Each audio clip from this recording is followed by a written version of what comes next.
Eu sou Ariadne Gattolini, editora-chefe aqui do Jornal de Jundiaí. E hoje eu trouxe uma secretária para conversar conosco, que ela vai falar sobre um problema que nos aflige, que a gente discute nas redes sociais, mas que a gente não sabe direito do que a gente está falando. Eu trouxe a Luciane Mosca, ela é gestora da Unidade de Gestão de Assistência e Desenvolvimento Social, e junto com ela vão cair alguns mitos aqui da nossa ideologia jundiaense, né? Nós não somos a cidade da criança, nós temos muitos idosos, nós temos pessoas que estão vivendo sozinhas, e ela vai contar para a gente como é que ela vai construir essas políticas públicas de atendimento às pessoas vulneráveis. Lembrando que vulnerabilidade existe em cada um de nós. Não é isso, Lu? É isso, Ariadne. É um prazer estar aqui com você. Espero colaborar, levar informações para as pessoas. A gente sabe que a política de assistência social sempre acaba criando estigmas, né? E gerando dúvidas do que é, para quem que é, como é que funciona, enfim. Então, eu espero colaborar e trazer aí todas as informações, até mesmo para tirar um pouco da angústia, né, que a gente vem vivendo aí nos últimos anos, em meio a uma cidade que só cresce, como Jundiaí. É uma cidade rica, 7º PIB do estado, do país, e nós temos os mesmos problemas que todo mundo tem, não é? Os mesmos problemas que todas as grandes cidades têm, que as metrópoles têm, ainda que Jundiaí tenha uma qualidade de vida muito boa, né? Jundiaí tem um campo de desenvolvimento econômico bem bacana, então é possível criar estratégias para que a gente minimize e a gente acabe diminuindo o impacto de alguns processos sociais na cidade. Mas funciona como qualquer outra grande cidade do estado de São Paulo. Nós vamos começar falando com o que a gente escuta todo dia, tem muita reclamação aqui no nosso direct do jornal, que são os moradores de rua. E vamos diferenciar o que é morador de rua, o que é morador em situação de rua, né? De onde eles vêm, se a gente está fazendo censo, se a gente conhece eles, como é que está esse trabalho do seu? Nós conhecemos, né, as pessoas em situação de rua aqui de Jundiaí. Nós temos uma diferença entre quem está em situação de rua e quem vive das ruas. Então, hoje nós temos um número médio de pessoas em situação de rua em Jundiaí em torno de 340 pessoas. Não é um número muito grande para uma cidade que tem mais de 400 mil habitantes, né? Mas em períodos sazonais, esse número ele chega até 1.500 pessoas circulando dentro do município. Por quê? Jundiaí é uma cidade economicamente bem desenvolvida, é uma cidade extremamente solidária, né? E que dá muito dinheiro, né, no processo dos pedintes, nos semáforos, na rua. Nós temos inúmeras entidades socioassistenciais e religiosas que entram com a questão da alimentação. Então, isso acaba atraindo a vinda de muitas pessoas para Jundiaí. Nesses primeiros 100 dias de governo, a gente tem feito um estudo bastante qualificado e diagnosticado quem são essas pessoas, da onde que elas vêm, né, como é que a gente entende o processo econômico, o que elas buscam na cidade de Jundiaí e o que a gente percebeu.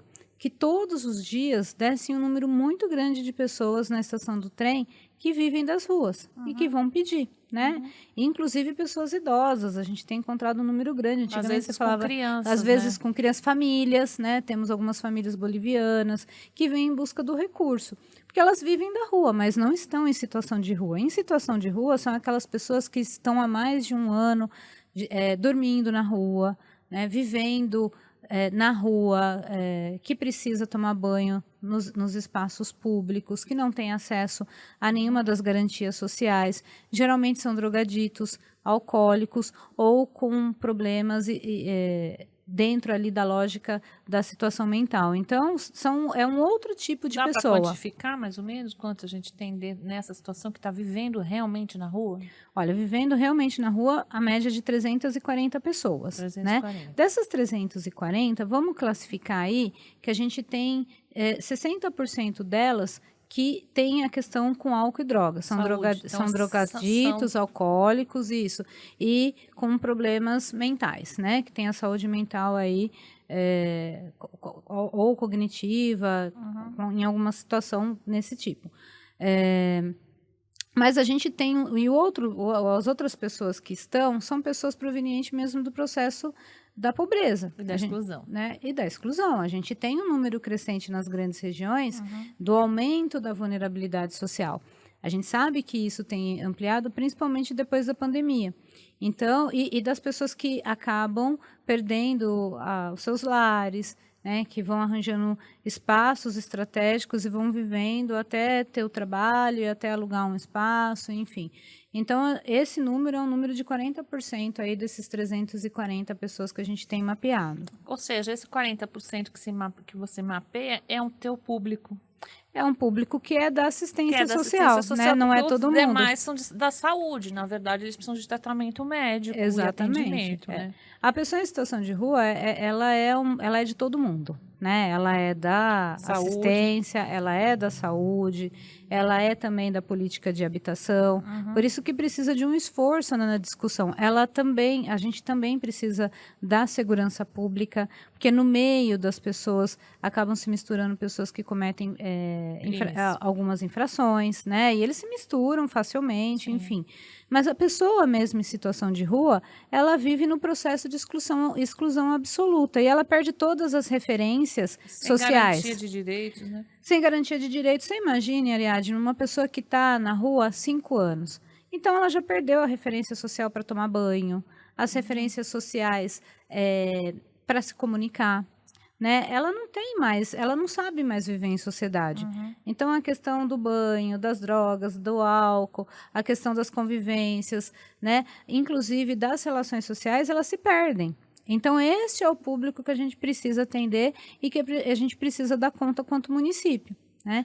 Então, hoje a discussão da pessoa em situação de rua não dá para ser uma discussão só municipal, ela é uma discussão regionalizada, estadual, né? Estadual, mas sobretudo regionalizada, porque a pessoa em situação de rua acaba sendo de todo mundo, né? Sim. E aí o aumento, ele se dá por conta disso. Hoje mesmo em Jundiaí, nós temos a Rede Rua. Então, nós temos todos os serviços para as pessoas em situação de rua, ou seja, o contribuinte ele já paga.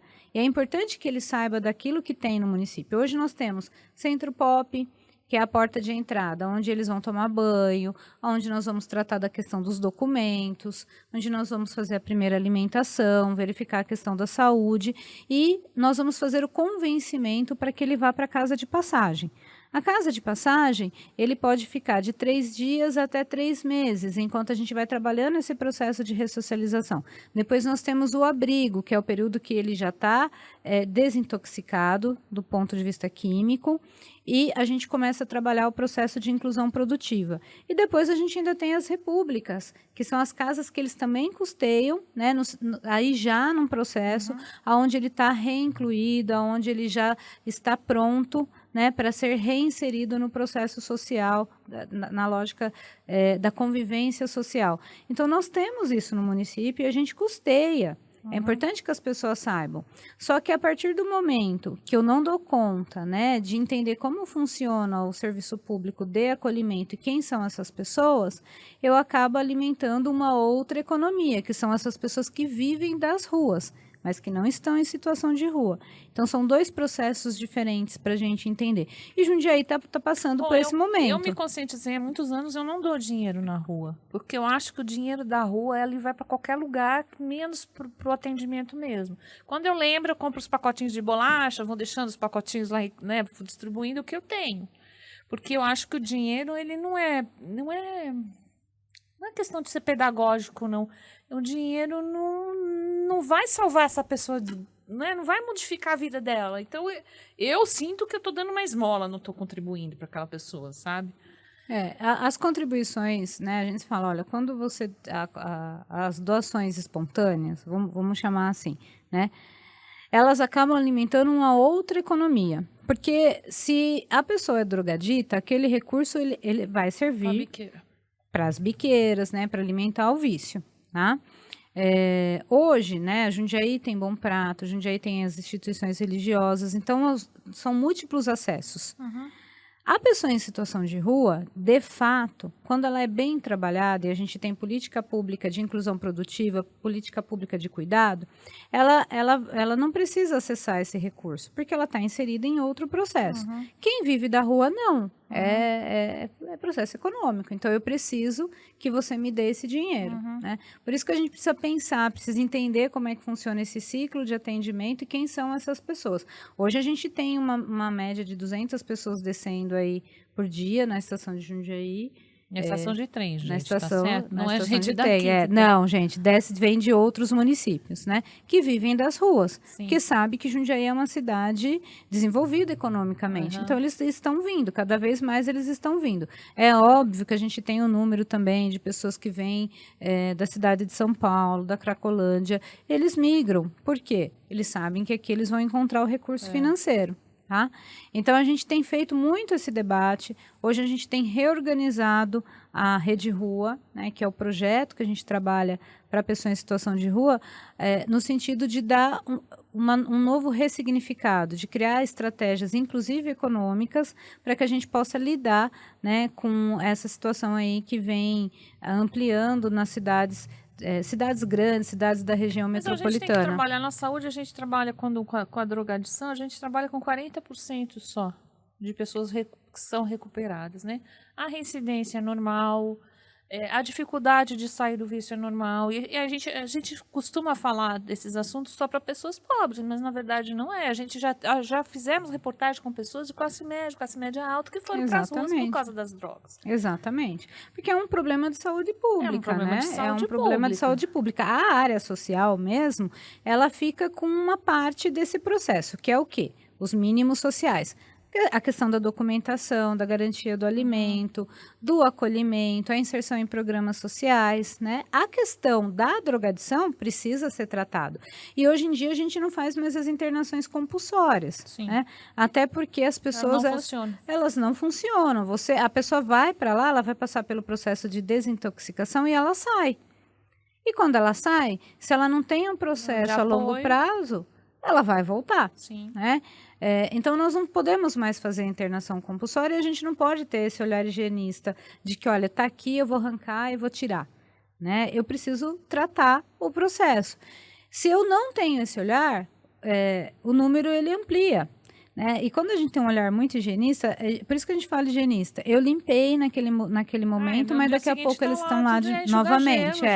Então, eu preciso ter política pública para lidar de tratamento, de acompanhamento, né, da organização econômica.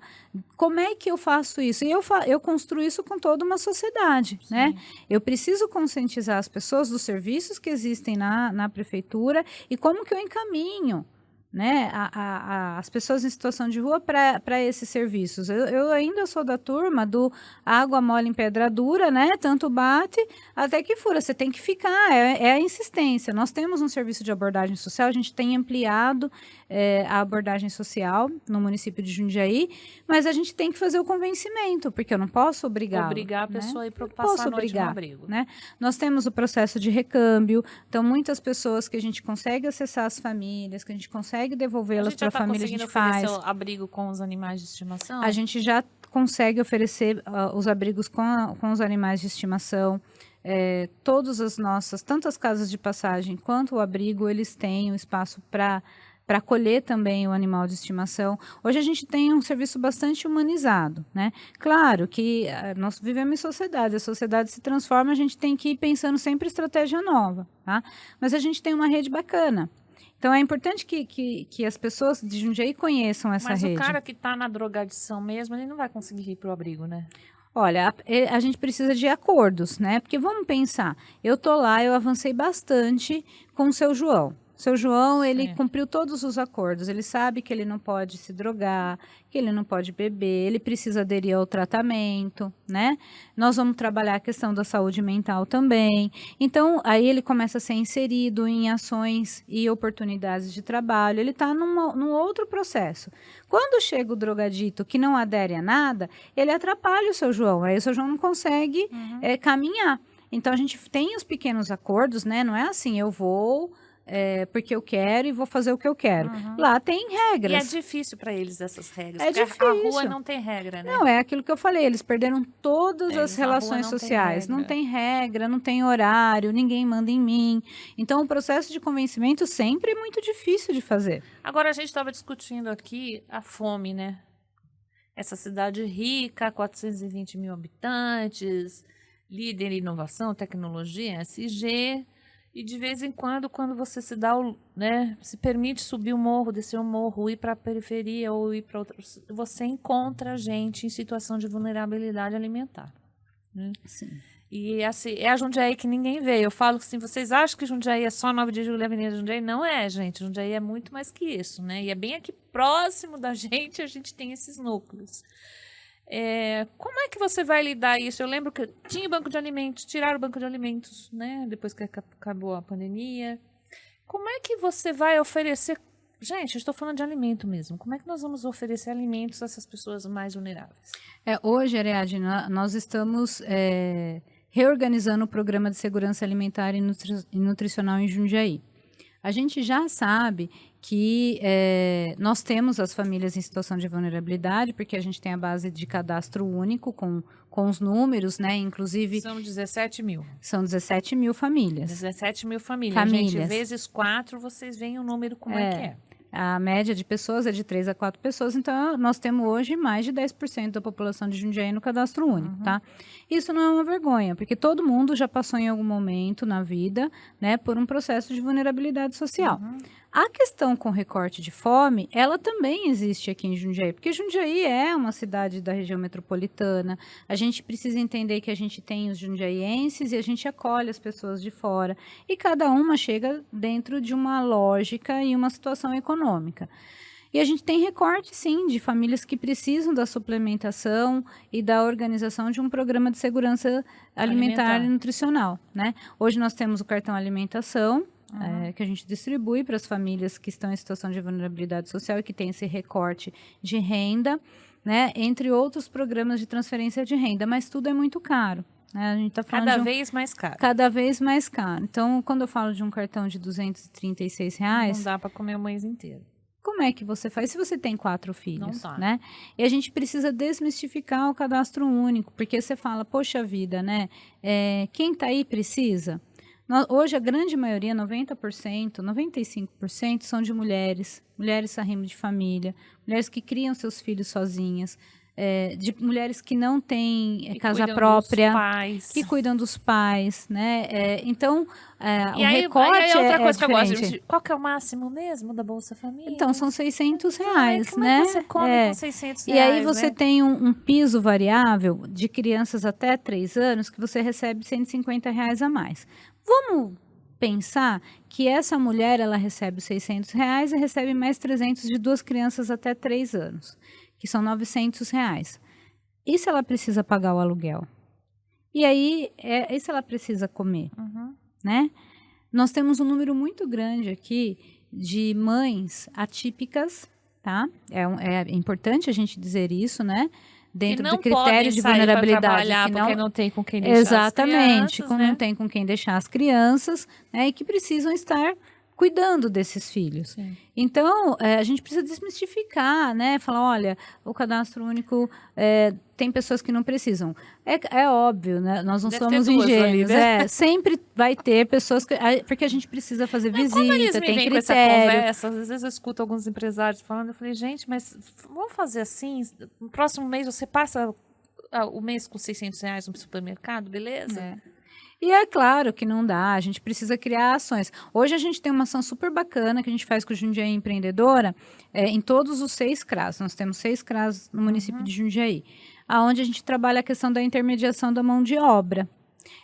Então, as mulheres que estão no cadastro único, os jovens que estão no cadastro único, eles passam por um processo de entrevista, qualificação profissional, eles aprendem a fazer o currículo lá junto com a turma do Jundiaí Empreendedora, e a gente já está tendo um resultado de encaminhamento ao mercado de trabalho. Mas ainda precisamos avançar muito, porque o meu público, ele tem que disputar com um público que tem uma capacitação profissional muito mais elevada. É impensável. Né? A questão das vestimentas. Então, tem toda uma realidade social que a gente precisa levar também em consideração. Mas a gente já tem um olhar emancipador das políticas de assistência social. Hoje a gente tem porta de entrada e agora a gente está implantando as portas de saída. Uma preocupação que eu sempre tenho é o seguinte, ok, essa mãe é chefe sozinha, porque a gente sabe que os homens, né, não é só dessa classe social, né, vamos combinar, de que todas. todas as classes sociais, eles abandonam as famílias, e nós já somos quase 50% de mulheres chefes de família nesse país.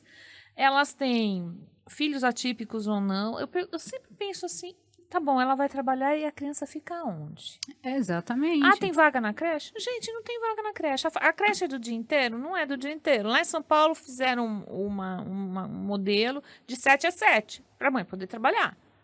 Aí eu já escutei, tá, de gestora de educação, falar assim, a educação não foi feita para que as crianças fiquem aqui enquanto as mães não têm com quem deixar. Eu falei, então eu não sei o que a educação foi feita.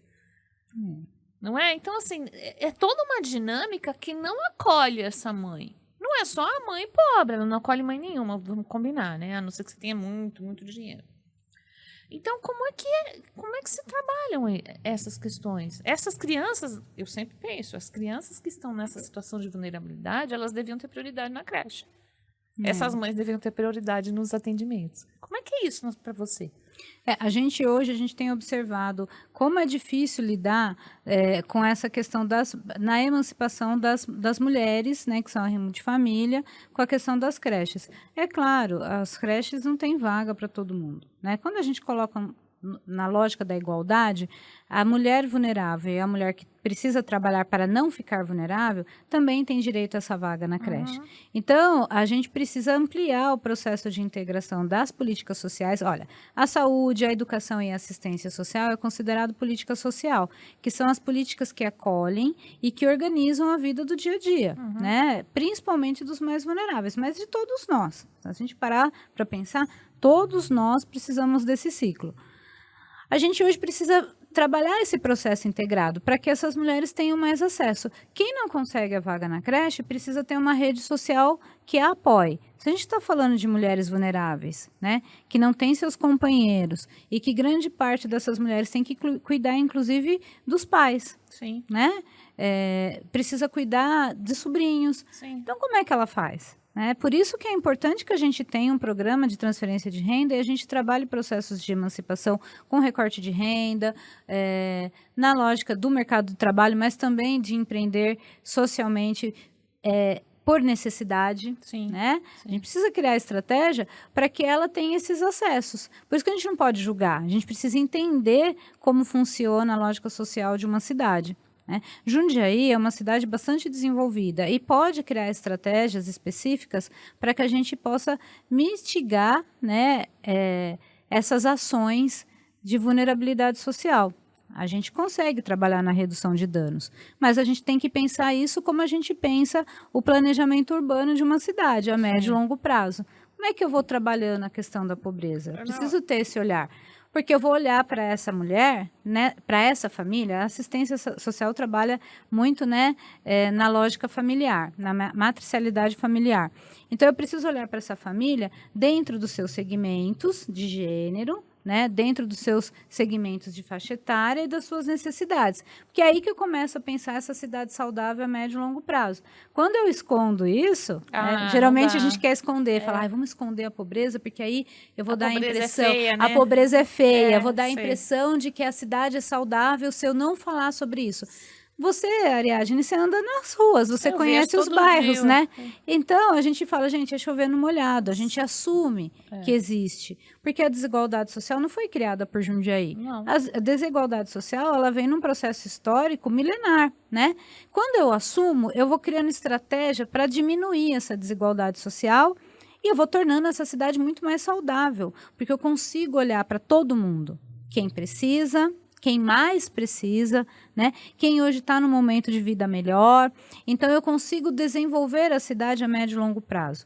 É isso que a gente faz quando a gente quer pensar uma cidade desenvolvida sem pensar segmento de gênero ou de faixa etária. Eu penso uma Jundiaí que é de todo mundo. A gente até fala que o nosso slogan agora é Jundiaí é da gente. Mas por quê? Porque eu preciso pensar uma cidade para todo mundo. E outra, a gente tem mais idosos. A gente está com 22% da população idosa. Nós temos 17% de pessoas morando sozinhas. né? Exatamente. E lares únicos.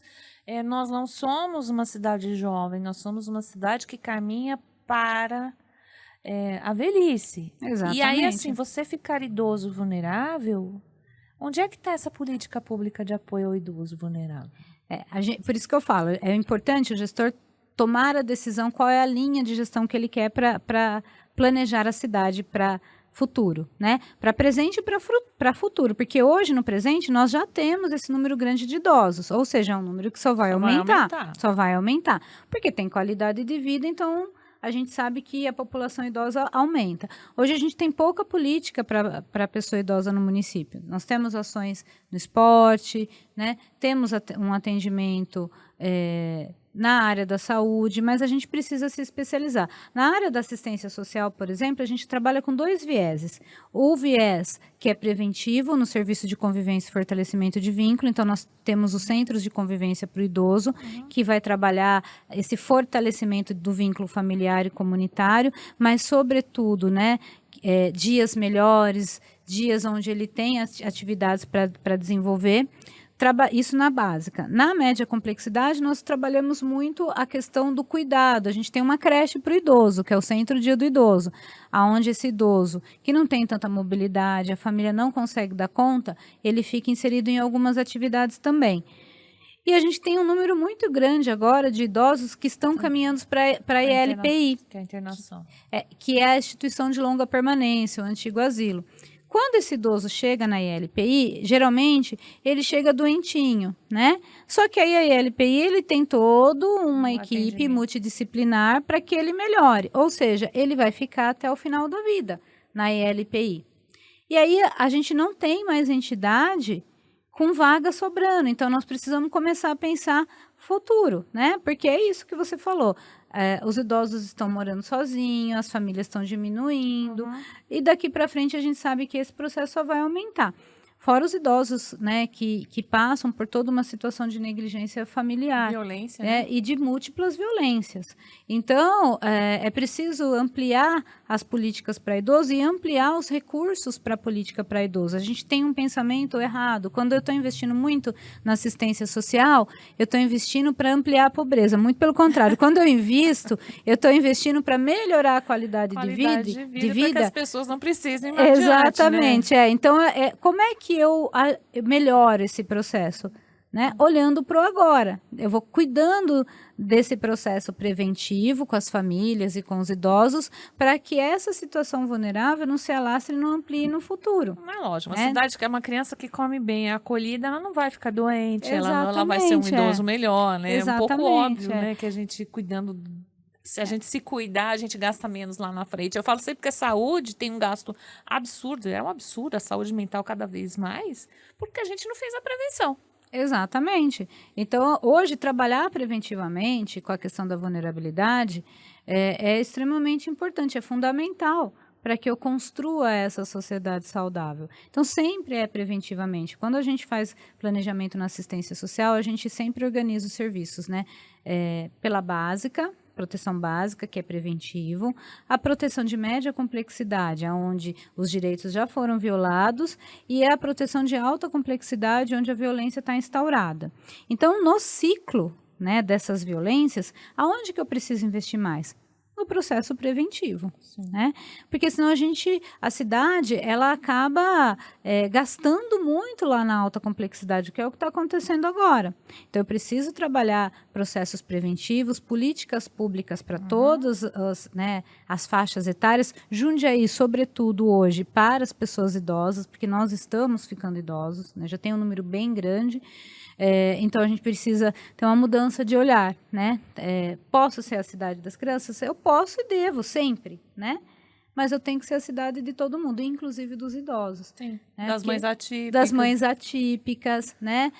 Dessa diversidade de outras pessoas que não se encaixam nos quadradinhos, né? Da família perfeita. Da família de comercial, e que está muito perto da gente. E que está muito na nossa realidade. E que está muito na nossa realidade. Assim, né? A gente tem que desmistificar os debates sobre violência, né? Porque sempre está muito perto da gente. Quando a gente escuta alguma coisa assim, a gente fala, isso daqui está longe de mim, mas não é Não tá verdade. longe. Todo mundo conhece uma mulher que sofreu uma violência doméstica. Um todo filho mundo com dependência química. Exatamente. Todo mundo conhece uma mãe atípica, não é isso? Depressivos, ansiosos. Um idoso que passou por uma situação de negligência, violência, mesmo né? na classe média alta. Exatamente, né? A assistência social não é uma política de Eu pobre sempre para digo pobre. que o sofrimento é a coisa mais democrática que existe Exatamente, na humanidade, porque ele exatamente. atinge a todos de qualquer forma. Você pode ter mais dinheiro, ter um pouco mais conforto, mas você não vai deixar de sofrer. Exatamente, Não é? exatamente. Então, quando a gente fica meio que maquiando ou ignorando todos esses processos, a gente entra em sofrimento, né? Quanto pessoa. Por isso que a gente está adoecendo. Nós estamos num momento onde a gente só adoece, né? Somos um século de famílias adoecidas, E se a de gente pessoas não tomar o pé adoecidas. agora, nós vamos ficar cada vez mais adoecidos. Né? Exatamente. Então, é preciso olhar agora para tudo Sim. isso, aceitar e trabalhar em cima, Sim. né, de todos esses processos de vidas.